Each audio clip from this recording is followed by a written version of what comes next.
नमस्कार। आज हम जरा गहराई से बात करेंगे उन हालिया अमेरिकी शुल्कों पर जो भारत से आयात पर लगे हैं, पूरे 25%, और साथ ही रूस से तेल और रक्षा खरीद पर अतिरिक्त जुर्माने की भी बात चल रही है। हमारे पास जो जानकारी है, देखते हैं उससे क्या निकल कर आता है। जी। अमेरिका का तर्क है, मतलब उनका कहना है कि भारत में व्यापार की बाधाएं थोड़ी ज्यादा है और वो रूस से व्यापार कर रहा है और व्यापार संतुलन भी बिगड़ा हुआ है। डोनाल्ड ट्रंप ने तो यहाँ तक कह दिया कि भारत और रूस मृत अर्थव्यवस्थाएं हैं। हाँ, वो बयान काफी चर्चा में रहा। बिल्कुल। तो अब सवाल ये है कि भी भारत इस पर कैसे प्रतिक्रिया दे रहा है और इसका असर क्या हो रहा है। चलिए समझते हैं। देखिए, भारत सरकार का रुख अभी तक तो काफी सधा हुआ सा लग रहा है। मतलब फौरन कोई जवाबी कार्रवाई नहीं की उन्होंने। जोर इस बात पर है कि कूटनीति और व्यापार पर बातचीत जारी रखी जाए।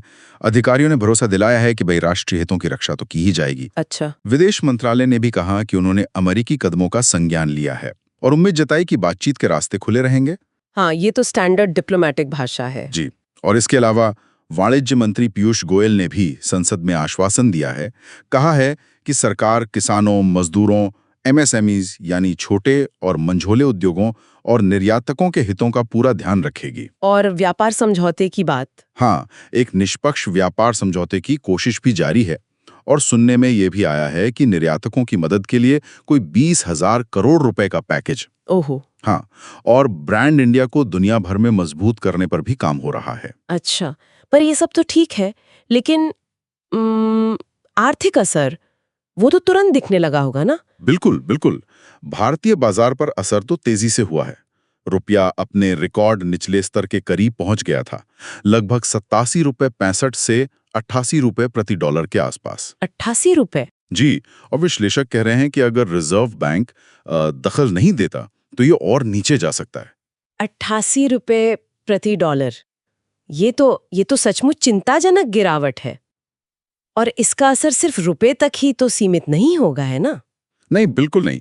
कुछ आर्थिक विशेषज्ञ तो इसे एक तरह से व्यापार की आड़ में भू राजनीतिक शतरंज का खेल कह रहे हैं। अच्छा। हाँ, भारत के कई अहम क्षेत्र हैं, जैसे कपड़ा, फार्मा, रत्न और आभूषण, ऑटो पार्ट्स और बिजली की मशीनरी, ये सब जोखिम में हैं। एक अनुमान ये भी है कि भारत की जीडीपी वृद्धि शायद 40 आधार अंक यानी करीब ½ % तक कम हो सकती है। ½ %? जी। और निर्यात को सालाना लगभग $7 बिलियन का नुकसान हो सकता है। $7 बिलियन? बाप रे। सोचिए, लगभग 87% भारतीय निर्यात, जिसकी कीमत करीब $66 बिलियन है, वो इन शुल्कों से सीधे सीधे प्रभावित हो सकता है। 87%? ये तो बहुत बड़ा आंकड़ा है। हाँ, और इससे महंगाई बढ़ने का भी खतरा है। और निर्यातकों के लिए वो जो हेजिंग लागत होती है, मतलब भविष्य में डॉलर के उतार चढ़ाव से बचने का खर्चा, वो भी बढ़ सकती है। जाहिर है, इतने बड़े आर्थिक असर का राजनीतिक असर होना भी लाजमी है। विपक्ष का क्या कहना है इस सब पर? हाँ, राजनीतिक गलियारों में भी काफी हलचल है। विपक्षी नेता हैं जैसे राहुल गांधी, प्रियंका गांधी, पी चिदम्बरम और अखिलेश यादव, ये सब सरकार पर ढिलाई बरतने का आरोप लगा रहे हैं।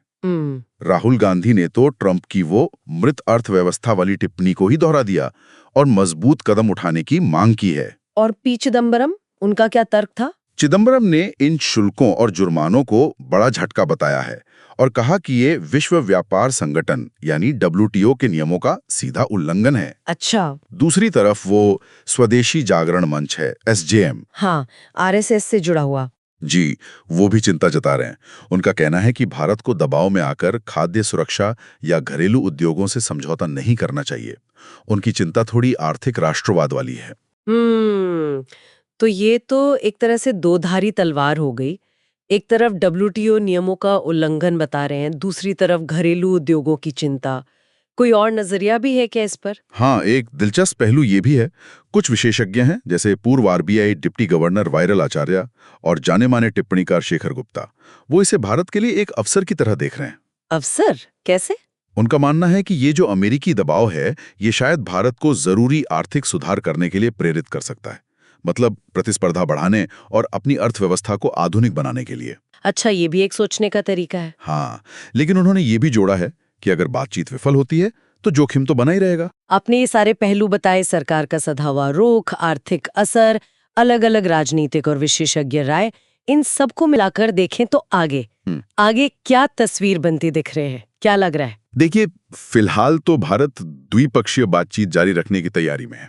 कोशिश ये रहेगी कि अमेरिका के साथ शुल्क की शर्तें वैसी ही हों जैसी शायद वियतनाम या इंडोनेशिया जैसे देशों के साथ हैं। भारतीय अधिकारी धैर्य रखने पर जोर दे रहे हैं। और जो संवेदनशील क्षेत्र हैं, जैसे कृषि या डेयरी, उनको खोलने में जल्दबाजी नहीं करना चाहते। और वो जो एक डील की बात चल रही थी $500 बिलियन वाली, हाँ, वो जो 2030 तक $500 बिलियन के द्विपक्षीय व्यापार के लक्ष्य वाली पहली डील थी, उसमें अब इन शुल्कों की वजह से देरी हो सकती है। अच्छा। और हाँ, रक्षा सौदों पर भी असर पड़ने की संभावना है। खबरें ऐसी भी हैं कि भारत शायद वो जो प्रस्तावित F-35 लड़ाकू विमान सौदा है, उस पर दोबारा सोच सकता है और अपने स्वदेशी विकल्पों पर ज्यादा ध्यान दे सकता है। तो कुल मिलाकर अगर संक्षेप में कहें तो भारत अमेरिकी दबाव को सही नहीं मान रहा है, लेकिन फिलहाल सीधे टकराव से बच रहा है, कूटनीति का रास्ता अपना रहा है और सरकार अंदरूनी तौर पर बचाव और राहत के कदम उठा रही है। बिल्कुल। और यहाँ एक सवाल मैं सोचने के लिए छोड़ जाता हूँ, क्या ये बाहरी दबाव वाकई भारत को उन आर्थिक सुधारों और आधुनिकीकरण की तरफ ले जाएगा जिनकी जरूरत शायद है, या फिर इसके जवाब में संरक्षणवादी नीतियां और ज्यादा हावी हो जाएंगी? ये देखना काफी अहम होगा आगे चलकर।